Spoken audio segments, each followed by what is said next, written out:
on FM, on satellite, and around the world digitally.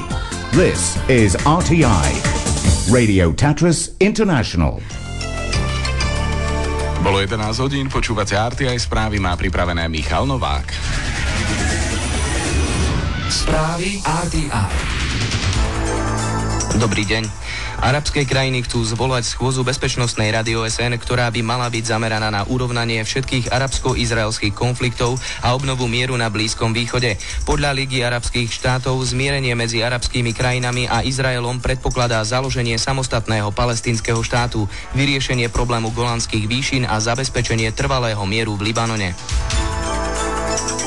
Filipínskemu kongresu nevyšiel ani druhý pokus o vznesenie obvinenia proti prezidentke Glorii Arroyovej.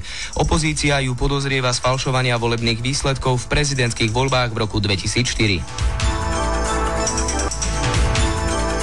Dnes sa v Poprade začína hokejový turnaj Tatranský pohár. Vlaňajšie prvenstvo bude obhajovať domáci HK Aquacity SKP Poprad.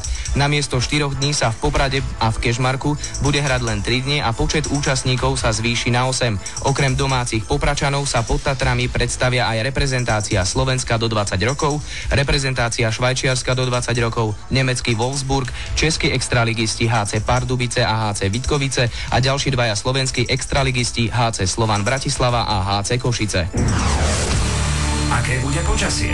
Dnes bude prevažne polooblačno, neskôr zväčšená oblačnosť a miestami prehánky alebo búrky. Teploty na podhorí vystúpia na 17 až 20 a na horách na 5 až 13 stupňov. Fúkať bude juhozápadný až západný vietor.